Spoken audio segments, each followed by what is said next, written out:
우리가 등산을 하다 보면 분명히 정해져 있는 등산로 외에 그 곁으로 또 다른 등산로가 만들어져 있는 것을 볼 때가 있습니다. 이것이 무슨 말이냐면 분명히 안전한 등산로를 시에서 때로는 그 관할구청에서 잘 이렇게 만들어 놓았는데 분명히 누가 보아도 사람들이 그냥 걸어갔던 길이 보인다는 거죠. 근데 그 길을 이상하게 따라가다 보면 결국 정상에 똑같이 이르게 되어지는 그 신기한 경험을 하게 되는 경우가 있습니다. 그 길은 또 다른 사람들이 다른 길이 있나 하는 호기심에 의해서 걸어갔다가 그 사람들이 걸어간 그 흔적을 따라 또 많은 사람들이 그 길을 따라 걸어갔기 때문에 그 길이 어느 순간 또 다른 등산로가 되어버리는 그런 경우를 말합니다. 이처럼 우리의 삶에는 이 흔적이라는 것이 분명히 남게 되어 있습니다. 분명히 이 삶의 흔적은 어떠한 사람에게만 나타나는 것이 아니라 이 땅에 태어났다면 누구나 알 것 없이 이 흔적을 가지고 살아가게 되어 있다는 것이죠. 그래서 우리는 다른 사람들이 걸어온 길을 따라 걷기도 하고 또는 아무도 걷지 않았던 그 길을 내가 개척한 그 길을 걸어가기도 합니다. 그런데 인생의 어떠한 길이라도 흔적은 쉽게 지워지지가 않는 것을 경험하게 됩니다. 오늘 말씀은 우리를 통해서 우리의 인생의 길에서 가장 확실하고도 그리고 가장 자랑스럽게 여길 수 있는 그 삶의 흔적을 기쁨으로 우리에게 자랑하며 고백하고 있는 이 바울의 모습을 발견하게 하는 것을 볼 수 있습니다. 바울은 우리가 아는 대로 이미 지금 그가 자랑하던 것을 핍박하고 멸시하던 사람이었습니다. 한마디로 그 자랑하던 것에 바울은 이전의 삶을 돌아보면 전혀 관심이 없었다는 거죠. 오히려 지금 자랑하는 그것이 걸림돌이 되어졌고 지금 자랑하는 그것이 아무런 혜택도 주지 못하는 그러한 상태에 있었다는 것을 우리는 알 수 있습니다. 그런데 지금 이 바울은 핍박하던 그 자랑거리들, 핍박하고 무시하던 그 자랑거리들을 오히려 자신의 삶을 돌아보듯이 그것을 자부심을 느끼고 또 그것을 많은 사람들에게 권면하고 있는 그런 모습을 우리에게 보여주고 있다는 것이죠. 왜 바울은 그전에는 자랑할 가치도 없게 여기셨던 그 것들을 왜 지금에 와서야 사람들에게 권하고 나는 이것을 자랑한다, 나는 이것을 기뻐한다라고 말하고 있는 것일까요?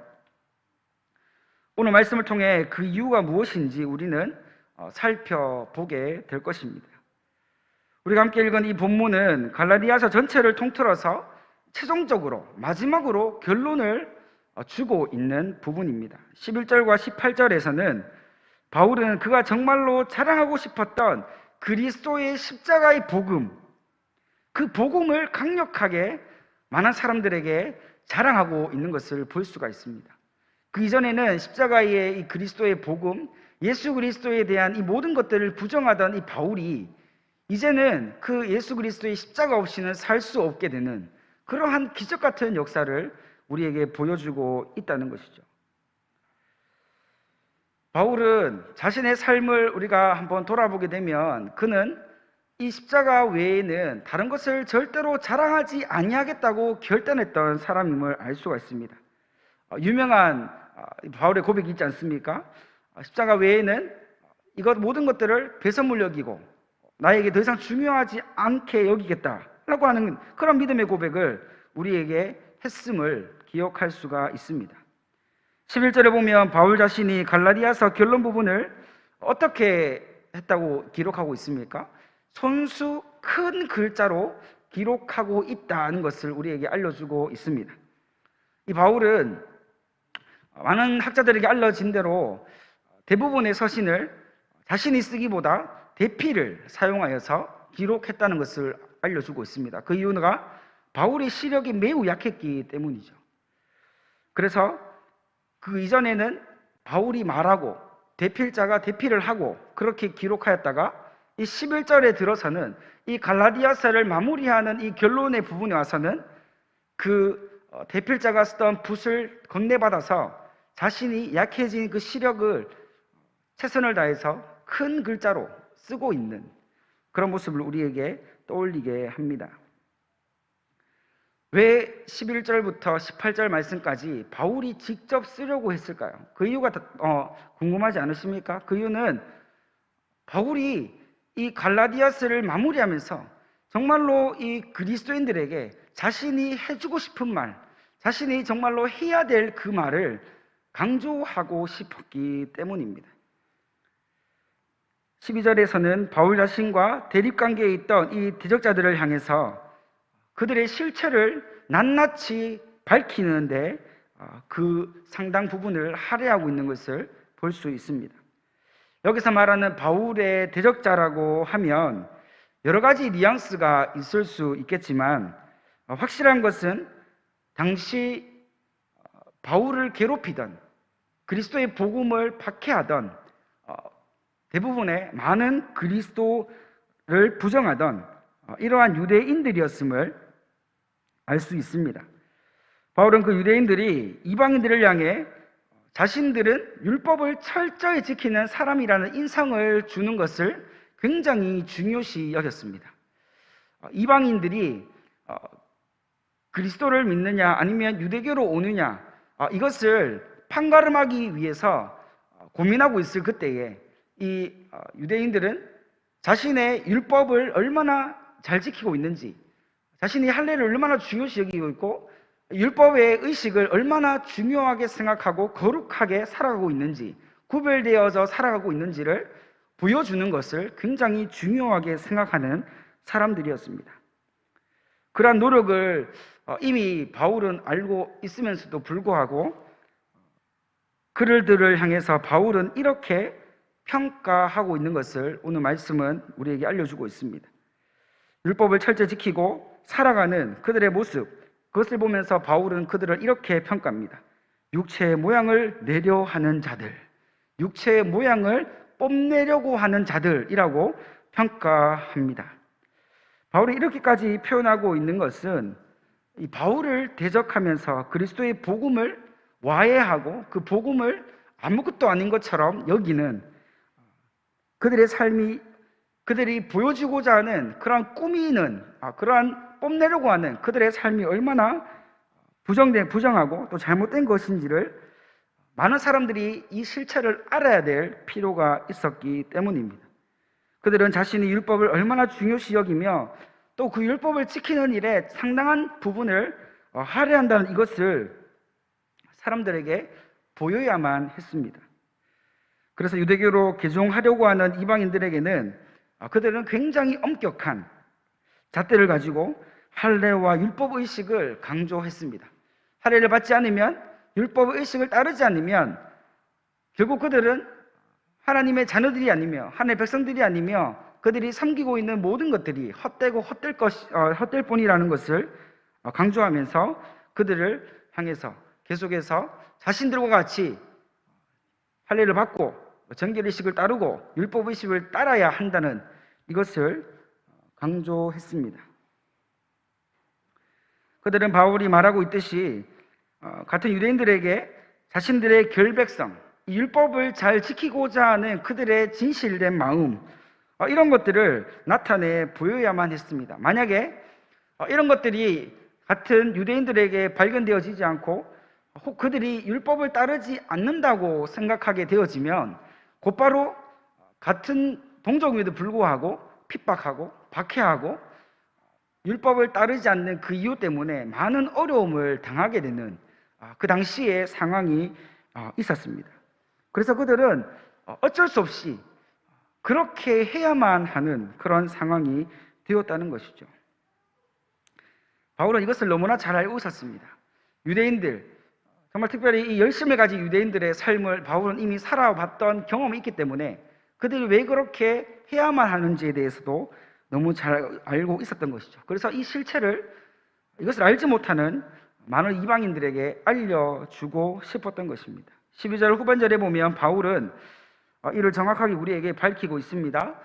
그들이 그리스도의 십자가로 말미암아 박해를 면하려 함뿐이다 라고 그렇게 분명히 그 동기에 대해서 알려주고 있는 것이죠. 그들은 그리스도로 인해서 더 큰 고난과 어려움을 당하는 것을 두려워하였습니다. 그래서 억지로 이방인들을 붙들어다가 할례를 받게 하였습니다. 그리고 그들에게 억지로 이 율법 의식을 따르도록 했다는 것이죠. 그렇게 해야만 그들의 삶 가운데 평안이 왔고 안전이 왔습니다. 박해가 없고 핍박이 없었습니다. 나도 유대인이다, 나도 너희들과 같이 율법을 잘 지키는 유대인의 한 무리다 라는 것을 보여주어야만 했기 때문입니다. 13절에 와서는 바울의 고발은 계속됩니다. 그리고 많은 그리스도인들에게 이것을 너희들이 유의해야 한다, 이것을 너희가 알고 더 이상 그들의 속임수에 넘어가지 말아야 한다는 것을 가르치고 있습니다. 바울의 대적자들은 자신들이 할례와 율법의식을 그렇게 강조하고 또한 자신들이 그렇게 뭔가 좀 특별한 사람들인 것처럼 꾸미고 나타내 주었지만, 바울은 여기서 중요한 충격적인 사실을 한 가지 더 나타내고 있는데, 그것이 뭐냐 하면 그렇게 할례를 강조하고 율법의식을 중요시 여기던 그들이, 비록 그들이 할례를 받은 유대인이었지만 그들은 온전한 율법의식을 행하지 못했고 율법을 따르는 온전한 유대교에 속해 있지 않는 거짓됨으로 가득 차 있는 그들의 삶을 나타내고 또한 그것을 밝혀주고 있는 것을 볼 수가 있습니다. 이 말이 무슨 말이냐면, 그들은 다른 사람들이 보기에는 믿음이 좋은 유대교의 한 믿음을 가진 유대주의자로 보였지만 그들의 실상을 보면 유대의식, 율법의식도 온전히 지키지 못하고 그냥 사람들에게 보이기 위해서 자신들의 삶을 어떻게 하면 잘 꾸밀 수 있을까 하는 그런 속임수로 그들의 삶을 이어가는 그러한 자들이었음을 보여주고 있었던 것입니다. 예를 들어 그들은 유대인에게 자신이 이방인 그리스도인들을, 특별히 이방인들을 유대교로 개종하였다는 것을 자랑 삼아 이야기하는 일들이 많이 있었습니다. 나는 오늘도 몇 명의 이 이방인을 유대교로 전도했다라고 하면서 할례를 받게 했고 또 율법의식을 따르도록 그렇게 가르쳤다라고 하는 이야기들을 자랑스럽게 떠벌리면서 그렇게 살아왔다는 것이죠. 그들은 온전히 자신의 삶의 안정과 그리고 안위와 평안에만 모든 삶이 몰두되어 있는 그러한 모습임을 우리에게 보여주고 있습니다. 결국 그들은 어떠한 자들입니까? 거짓된 자들이죠. 속이는 자들이죠. 그리스도와도 상관없고 율법과도 상관없는, 어디에도 속하지 못하는 그러한 공중에 붕 뜬 그러한 사람일 뿐이라는 것을 바울은 우리에게 알려주고 있습니다. 14절에 들어서면서 지금까지 유대인의 핍박과 어려움을 피하기 위해 바울은 그들 속이는 그들과는 완전히 다른 삶을 살아왔다는 것을 대조하고 또한 그것을 강조하고 있는 것을 우리에게 보여주고 있습니다. 여기서 바울은 굉장히 단호하고 또한 간결하게 자신의 이야기를 우리에게 하고 있는 것을 볼 수가 있는데요. 바울이 말하기를 이렇게 그가 그의 삶을 돌아보면서 우리에게 이야기하고 있는 것을 볼 수가 있습니다. 내게는 우리 주 예수 그리스도의 십자가 외에 결코 자랑할 것이 없습니다 라고 말하는 그러한 아주 짧지만 아주 강렬한 그 바울의 주장, 바울의 믿음의 고백이 우리에게 나타나고 있다는 것이죠. 이것을 보면 앞으로 이 바울이 무엇을 이야기할 것인지를 우리가 예상할 수 있게 합니다. 지금까지 바울은 대적자들에게 엄청난 공격을 받았습니다. 우리가 성경을 통해서도 알 수 있듯이 바울은 이 그리스도를 믿는 이 복음 때문에 말하지 못할 고난을 받았다는 것을 우리는 이미 알고 있는 바입니다. 그런 많은 어려움을 겪고 핍박을 겪고 아픔을 겪고 슬픔을 겪었지만 그럼에도 불구하고 여전히 바울에게 유일하게 자랑할 수 있는 것은 오직 예수 그리스도의 복음, 예수 그리스도의 십자가 뿐임을 아주 간결하지만 강력하게 우리에게 힘주어서 선포하고 있는 것을 볼 수가 있는 것입니다. 그래서 바울이 다시 나의 자랑은 오직 예수 그리스도의 십자가뿐이다 라는 이 사실을 말하고 있는 것을 볼 수 있는 것이죠. 이미 고린도전서 2장 2절에서도 바울은 고린도 교회를 향해서도 자신이 무엇을 위해 살아가는지, 자신에게 전부가 무엇인지를 말한 바가 있습니다. 예수 그리스도가 그 십자가에서 못 박히신 것 외에는 이제 더 이상 자신은 아무것도 알기를 원하지 않는다. 나는 오직 예수님만 알기를 원한다. 예수 그리스도의 복음만을 내가 알기를 원한다 라고 했던 그 선포한 그 내용을 우리는 만날 수가 있습니다. 그러한 결단과 그러한 결심은 바울의 삶에서 쉽게 지워지지 않는 삶의 흔적이 되어 있었습니다.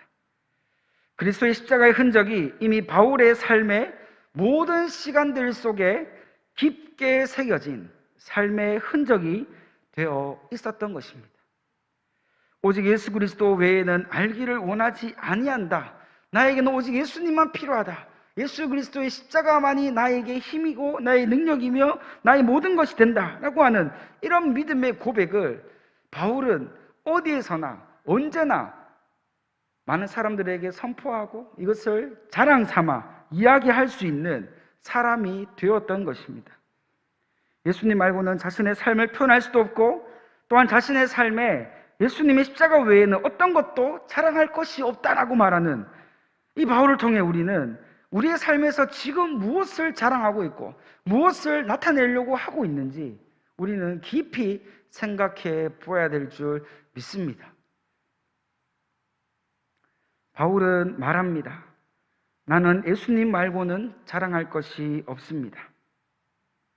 그래서 더 이상 세상이 나에게 역사하지 못합니다. 이제 오히려 나는 그 예수님의 십자가의 은혜로 인해 참된 자유와 기쁨을 누리게 되었습니다.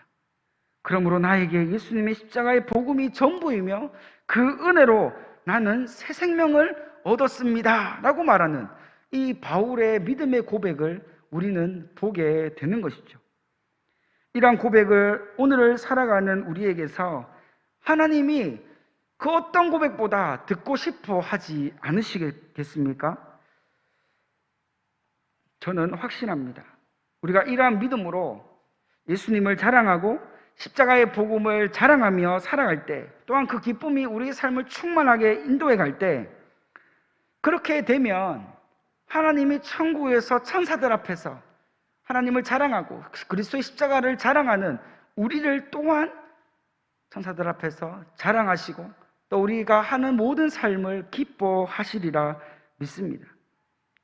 바로 오늘 본문의 결론을 16절과 17절에서 내고 있는 것을 확인할 수 있습니다. 바울은 여기서 이 말씀을 정리할 때 한마디 이야기를 우리에게 전해주고 있습니다. 우리에게 중요한 것은 할례도 아니고 율법의식도 아닙니다. 우리에게 중요한 것은 우리가 그리스도의 십자가의 복음 때문에 구원을 얻게 되었고 새 생명을 얻었다는 이것이 가장 중요합니다 라고 굉장히 힘주어 이야기하고 있는 것을 볼 수가 있습니다. 여기는 우리 모두에게도 그것이 중요하기를 원합니다. 우리 살아가는 미래에 대한 걱정과 앞으로의 자녀에 대한 걱정과 염려, 이런 것들이 중요한 것이 아니라 세상 모든 것들이 우리를 엄습하고 다가온다 하여도 우리에게 끝까지 중요한 것이 예수님이 날 구원해 주신 그 십자가의 복음의 능력, 그 복음의 은혜가, 그 구원하심의 그 능력이 가장 중요한 믿음으로 고백하는 우리 모두가 되기를 간절히 소망합니다. 이것이 우리에게 가장 중요한 것이죠. 바울은 이것을 너무나도 정확하게 알고 있었기 때문에 이렇게 확신을 가지고 이야기하게 되었던 것입니다.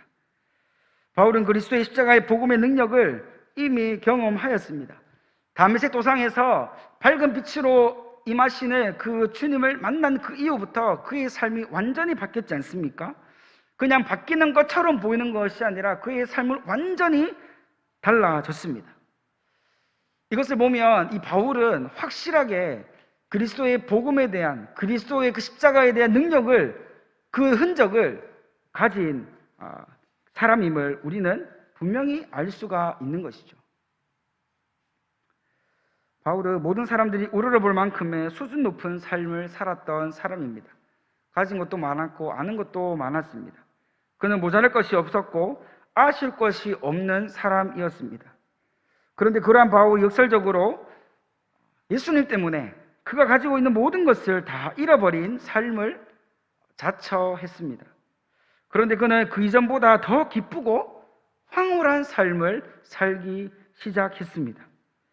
예수님만 자랑하겠다고 선언하고 결단하며 그는 입지 못하고 먹지 못하고 추위와 싸우고 모진 고통과 고난을 받았습니다. 그래도 이 바울은 행복했습니다.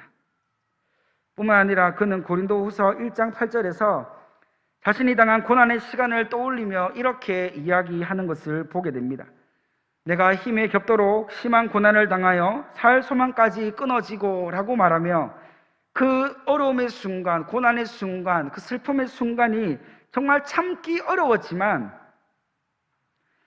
그럼에도 불구하고 바울은 한 번도 내가 이제 예수 그리스도의 복음을 위한 삶을 살기를 멈춰야겠다, 이제 못하겠다 라고 말하는 적이 한 번도 없었습니다. 바울은 그 모든 고난과 이 아픔과 슬픔과 모든 어려움 가운데서 하나님과 동행하였고 예수 그리스도의 십자가의 복음의 능력을 의지하여서 이겨낼 수가 있었습니다. 그리고 그는 그 모든 시간이 지나고 흘러간 다음에 나중을 돌아보고 그때의 상황을 돌아봤을 때 그때 하나님이 나와 함께 해주셔서 내가 능히 이길 수 있었다는 이러한 믿음의 고백을 할 수 있게 된 것입니다. 그때 당한 고난과 그때 당한 서러움과 그때 당한 모든 아픔들이 이 바울에게 고스란히 예수 그리스도를 위한, 예수 그리스도 때문에 갖게 된 흔적이 되었다는 것을 알 수 있게 됩니다. 우리가 오늘 본문에서 발견할 수 있는 중요한 한 가지 사실은 바울이 예수님의 십자가의 복음을 자랑하고 있다는 것을 볼 수 있습니다. 여러분, 자랑한다는 것이 무슨 뜻입니까? 많은 사람들에게 이것을 알린다는 거죠.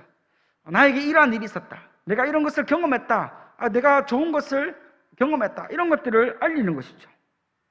그런데 한 가지 아셔야 되는 것은 자랑은요, 사랑하지 않으면 절대로 자랑할 수가 없습니다. 우리 자녀들 특별히 잘난 것 없고 할 수 있는 것이 없다 하더라도 우리 자녀들이 어떠한 한 가지를 이루게 되거나 성과를 얻게 되어지면 우리는 팔불출이 되어져서 많은 사람들에게 자랑하기 시작하지 않습니까? 왜 자랑합니까? 우리 자녀들을 그 누구보다도 사랑하기 때문에 그렇죠. 바울도 마찬가지입니다. 예수 그리스도의 십자가를 사랑했기 때문에 그 십자가를 자랑할 수 있었고 그 십자가의 복음을 죽는 힘을 다해 자랑하고 또 사랑할 수 있게 되었던 것입니다. 여러분, 사랑하게 되면 자랑하게 되어 있습니다. 바울은 자신의 삶을 드러내며 자신의 몸에 예수의 흔적을 가졌다고 말하며 더 이상 자신을 괴롭게 하지 말 것을 이야기합니다. 예수 그리스도의 십자가를 향한 자신의 사랑과 자신의 고백과 자신의 믿음에는 어떠한 일이 있어도 변하지 않을 것임을 분명히 못 받고 있습니다. 저는 바울의 고백을 그리고 그의 삶을 묵상할 때마다 참 가슴이 뭉클합니다. 그리고 때로는 가슴이 벅찹니다. 왜냐하면 바울은 예수님을 정말로 뜨겁게 사랑하는 사람이었기 때문입니다.